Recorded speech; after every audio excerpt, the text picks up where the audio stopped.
अस्सलाम वालेकुम। मैं आपके बीच इस वीडियो में आईएमए का एक लेटेस्ट अपडेट लेकर आया हूँ। ये रमज़ान का पहला दिन है, तो पहली सब शुरुआत रमज़ान की मुबारकबाद के साथ। और मुझे लगता है ये मेरा एक आखिरी वीडियो है आईएमए का अपडेट में। देखिए, जैसे आपको सबको मालूम है कि आईएमए के 2 इश्यू थे। एक तो जो गोल्ड लोन का था, और गोल्ड लोन का एक ऑर्डर जनवरी को ही पास हुआ था और अब तक वो गोल्ड रिलीज़ नहीं हो पा रहा था। तो वो सब उन लोग एक सिस्टम बनाने की कोशिश कर रहे थे।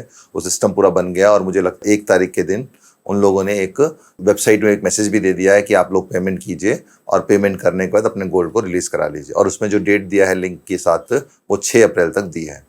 तो उसके बाद बहुत सारे लोगों ने मुझे फ़ोन किया कि भाई ये तो बहुत कम डेट है, हमें बहुत मुश्किल होएगी, और कुछ लोगों को इसका इन्फॉर्मेशन नहीं है। तो मैंने इन सभी लोगों को बोलना चाहता हूँ, ये सारे लोग आईएमए की वेबसाइट में जाइए, आईएमए क्लेम्स की वेबसाइट में जाइए, वहाँ पे आपको पूरी इन्फॉर्मेशन मिल जाएगी। और जिन लोगों के पास कोई इन्फॉर्मेशन नहीं मिल रही है, उनको तकलीफ हो रही है, तो वहाँ पे आईएमए का एक हेल्पलाइन नंबर है, उसमें भी जाइए। उसमें आप फ़ोन करके बहुत सारी इन्फॉर्मेशन दे सकते हैं। तो जब 6 तारीख की डेट जब मुझे मालूम चली, तो मैंने उनके जो ऑफिसर से मैंने बात की, तो मैंने उनको बताया कि भाई ये सारे जो करीब लोग हैं जो कि बहुत ज़्यादा परेशान हैं, तो ये जो डेट है बहुत शॉर्ट डेट है, तो इसमें नहीं होगा। तो उन्होंने क्या बोला, ये एक डायरेक्टरी डेट है, तो होपफुली वी विल कंसिडर, अगर कोई लोग नहीं दे पाए या कुछ नहीं कर पाए तो हम लोग करेंगे। एक तो ये है। तो आप लोगों के सभी जो जिन लोगों की ज्वेलरी मॉर्टिगेज होके, उनसे सभी रिक्वेस्ट है मेरी कि जिन्होंने ऑलरेडी अप्लाई कर चुका है, उनका सबका ऑर्डर आ चुका है, और वो लोग उसके लिंक में जाके पेमेंट दे के आप लोग अपनी ज्वेलरी के लिए रिलीज़ कर सकते हैं। और पेमेंट रिसीव करके मोस्टली एक 5-6 दिन में वो लोग आपको ज्वेलरी आपको रिटर्न कर देंगे। एक तो ये इन्फॉर्मेशन है। दूसरी एक सबसे बड़ी इंपॉर्टेंट इन्फॉर्मेशन, इसमें सब लोगों को क्या है कि इसमें वो लोग 38 मंथ के इंटरेस्ट कैलकुलेट कर रहे हैं। और आपको जैसा कि मालूम है, मैं स्टार्टिंग से इंटरेस्ट को कम से कम कराने में, या इंटरेस्ट जो एडिशनल डेज हैं उनमें नहीं कराने के लिए मैं कोशिश कर रहा था। मगर चूंकि एक कोर्ट का ऑर्डर हो गया है, तो वो लोग भी पूरा इंटरेस्ट कैलकुलेट कर रहे हैं। मगर आपको मैं एक उम्मीद दे देना चाहता हूँ, बताना चाहता हूँ कि मैंने हाई कोर्ट में एक अपील फाइल की है, जिसमें कि जिस दिन तक हमारी एप्लीकेशन की डेट थी, उस दिन का ही हमें इंटरेस्ट कैलकुलेट किया जाए। मगर मैं आप सबसे सभी रिक्वेस्ट है, आप सब लोग क्या कीजिए, पहले क्या नाम है, पैसा देके, इंटरेस्ट देके अपनी ज्वेलरी वापस ले लीजिए। हाई कोर्ट का ऑर्डर लेके मैं वो आप लोगों के पूरा जो भी इंटरेस्ट का पैसा, जो एडिशनल आपने इंटरेस्ट दिया है, वो दिसंबर 2019 के बाद से उस इंटरेस्ट को लेने की मैं कोशिश करूंगा। ये वादा नहीं है, मैं इसकी पूरी फेयर कोशिश करूंगा। इंशाल्लाह अल्लाह ने से उम्मीद है कि वो कामयाब होगा। एक तो ये न्यूज़ ज्वेलरी के बारे में। दूसरी, क्लेम्स के बारे में एक न्यूज़ क्या आ रही है, जो मेन जो प्रॉपर्टी का जो 14 तारीख को कोर्ट का ऑर्डर हो चुका है कि उनकी पूरी प्रॉपर्टी 28 प्रॉपर्टी को लिक्विडेट करने का। तो ये अब ये लिक्विडेशन प्रोसेस स्टार्ट होएगा। अब ये लिक्विडेशन प्रोसेस स्टार्ट होएगा तो होपफुली बहुत जल्दी, यानी कि 3 या 4 महीने में पूरी प्रॉपर्टियां लिक्विड हो जाएंगी। पूरी पूरी प्रॉपर्टी लिक्विडेट हो जाएगी, उनका पैसा आएगा। तो जैसे मैंने आपको पहले ही बताया था, दिसंबर तक मोस्टली लोगों को बहुत पैसा आने की उम्मीद है। और ये पैसा मेरे हिसाब से 50% तक आ सकता है, थोड़ा ऊपर नीचे भी हो सकता है ये पैसा। इसमें कुछ थोड़ी डिफ़िकल्टीज़ हैं। इसमें कुछ लोग जो मुझे बताएं कि आईएमए की बहुत सारी प्रॉपर्टीज़ हैं जो कि उसमें इंक्लूड नहीं हुई हैं। तो मैं आपको ये बता दूं, आईएमए के नोटिफिकेशन में जो जो प्रॉपर्टियां थी, उसमें 2 प्रॉपर्टियां थी। या एक तो उसकी ओन प्रॉपर्टी थी, और एक कुछ प्रॉपर्टी जो उसके रेंटल में ली थी।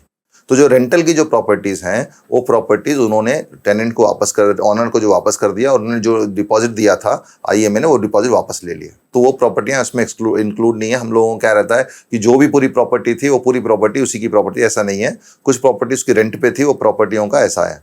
और ये जो 28 प्रॉपर्टीज़ हैं, उन 28 प्रॉपर्टी में उसकी ऑनरशिप साबित है, और ये टोटल 28 प्रॉपर्टीज़ उसको ऑक्शन होगी। अगर किसी को लगता है कि हाँ, उसकी ऐसी कुछ प्रॉपर्टी, उसकी ऑनरशिप प्रॉपर्टी है, और उस कंपिटेंट अथॉरिटी ने उसको अटैच नहीं किया और किसी वजह से वो छूट गई है, तो अभी भी आप क्या कर सकते हैं, कंपिटेंट अथॉरिटी को उस प्रॉपर्टी की डिटेल देके, ऑथेंटिक डिटेल देके, उसको आप लोग ऑक्शन के लिए प्रोसेस स्टार्ट करा सकते हैं। उसमें कोई बार नहीं है।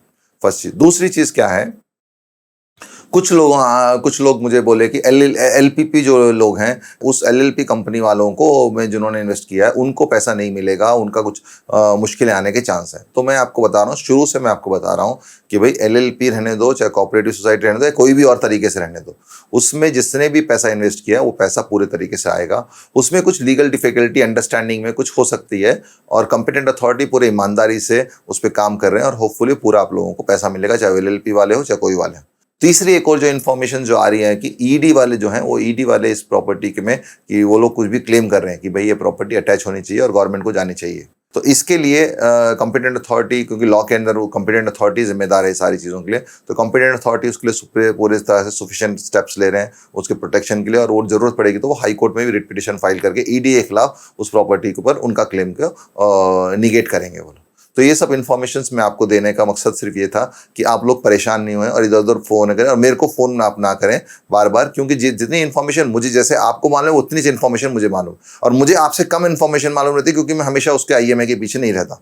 हाँ, जब भी मुझे कोई इन्फॉर्मेशन मालूम चलती है मैं उसे ऑथेंटिक सोर्स से उसे रिकन्फर्म करता हूँ, उसी को आपके सामने पेश करता हूँ। तो मेरी आपसे एक रिक्वेस्ट है, आप बिल्कुल ही परेशान मत होइए। IMA क्लेम्स की वेबसाइट्स हैं, उस वेबसाइट्स में जाइए, उसका हेल्पलाइन नंबर्स है उसमें जाइए, और इस नीचे लिंक में मेरा एक कुलीग का एक नंबर मैं आपको दूंगा, उस नंबर में आप कांटेक्ट करके कुछ भी इन्फॉर्मेशंस आप लोग ले सकते हैं। मगर हम उससे उसके पास भी इन्फॉर्मेशंस, जैसे जितनी इन्फॉर्मेशन आपकी उतनी इन्फॉर्मेशन, मगर अगर आप कुछ बोलेंगे तो वो क्या होगा, वेबसाइट को पढ़ के समझ के पूरे उनकी गवर्नमेंट्स के जो भी ऑर्डर हैं पढ़ के उसको आपको एक्सप्लेन करके आपको एक करेक्ट इन्फॉर्मेशन आपको दे सकेगा। मेरी आपसे रिक्वेस्ट है, अपने इतने दिन सब्र किया, थोड़ी देर और सब्र कीजिए, इंशाअल्लाह अल्लाह ताला आपको जो आपकी मुश्किलें उसको हल आसान करेगा, थोड़ा आपको पैसा मिलेगा IMA का। और इंडियन हिस्ट्री में ये पहली बार ऐसा रहेगा कोई पॉन्जी कंपनी को पैसा मिला है। और रही बात ज्वेलरीज की आप लोगों से रिक्वेस्ट है, आप पैसे दे के पहले ज्वेलरी ले लीजिए, जो एडिशनल इंटरेस्ट अमाउंट है मैं उसको रिक्लेम करने की उसको इंशाल्लाह मैं कोशिश करूंगा। जज़ाकल्लाह खैरन कसीरन।